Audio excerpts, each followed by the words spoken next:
Alright, good morning. Here we go. Here's my wife and I yesterday on my birthday, overlooking Muir Beach off Highway 1 out in California. Alright, so you guys today are going to be looking at compound interest. With compound interest problems, we have several types of problems here that we're going to be looking at the next day or two, but the one we're going to focus on today is compound interest. We'll get into the others in Monday's recording. Alright, so here we go. In compound interest, we have a formula that we have to memorize, all right? So that's very important. I'll come back to that in just a minute. We have some unknown quantities that we're going to plug into this formula. So exactly like I said, this is nothing more than a plug and chug problem. All right? One of the values that we have to identify is called n. And n is not confusing, but it's a piece that we have to pull from the problem, and it's not super straightforward. N is the number of times a year the interest is being compounded. The n value always comes after the word compounded in the statement. So compounded monthly. Alright, so let's take a look at this. So in this case right here, if we saw our n, if we're looking for our n, and we saw the word yearly, n would be equal to 1 because there's one time per year. If we're looking for n, how many times it's compounded, and it says quarterly, well there's 4 quarters in a dollar, therefore 4 quarters in a year, and 4. Monthly, I'm sure at this point you're getting the idea, that's 12. And daily, I'm sure you get that there's 365 days in the year. Well, if we go bi-monthly, think about this for a second. You got monthly, which is 12, bi, which means 2, so we'd have 24. So, not very difficult, but I just want to review it to make sure I didn't take it for granted. So remember, the compounded, the n value will always come right after the word compounded, so compounded monthly, compounded yearly, and so forth.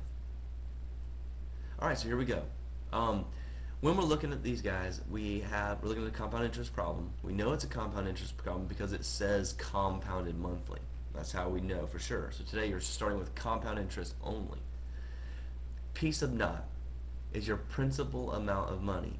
So P sub naught is your starting money. Principal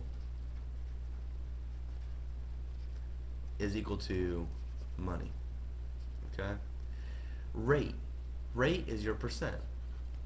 N we just discussed, and T of course is your time. Alright, so let's take a look at this. I would highly recommend, I have it typed up right here, but I would highly recommend to you that every time you deal with these problems, you write out the equation. So you say P equals P sub naught 1 plus R over N to the N times T. Why? Because I'm not going to give you the equation on the test. You need to memorize this equation. Yes, I know that if you're doing a problem, you can look it up on the internet and find it, or you can look at your cheat sheet and find it. But part of of everything is to memorize things. So here we go. Each time I do one of these problems, I write down the original equation. I also identify my variables. So I go ahead and list out my variables like so. That way I remember what I have and what I'm going to plug in. Alright, so let's start off here with our problem. Alright, principal. P sub naught is our dollar amount we started with. We started with $3,200. Okay, R is our rate. So we have 3.8%. Now be careful because you got to remember over here it says rate written as a decimal. Well, some of you are like, well, Mr. Fix, that is a decimal. No, we have to convert that percent to a decimal. Remember, you've got to move the decimal 2 times to the left.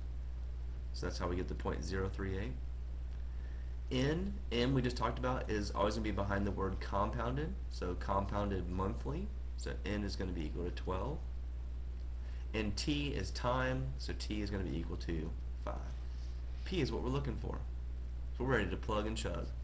P is equal to P naught 1 plus the rate divided by the number of times compounded, all raised to the number of times compounded times time.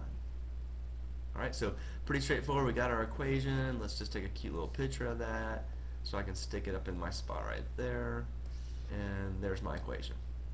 Okay, now I'm going to look for my answer. Let's pull the calculator up. Alright, remember order of operations is very important here. So if you have a calculator like your graphing calculator or the TI with math type on it, we can go ahead and type 3200, open parentheses, 1 plus 0.038 divided by the number of times compounded raised to the number of times compounded times time. Bam, press enter, and what we have here is we have that our principal is equal to $3,868.44. Alright, so that's what we're looking for. That's our principal. That's our ending amount. That means after our money's set there for 5 years, accruing a 3.8% interest, compounded monthly, that we came out of this thing with a little over $600 more in our pocket. Alright? For those of you without the calculator, the math type calculator, what you're probably going to want to do is go ahead and do this by order of operations. So do your parentheses. So 1 plus 0.038 divided by 12 raised to the, and do 12 times 5, and then times 3200. Now if you think about this for a second, I did parentheses, I did exponents, I did multiplication, and I get the same answer. Alright, good luck with this. I'll get another video posted for you for Monday's activity. Hope you guys have a great weekend.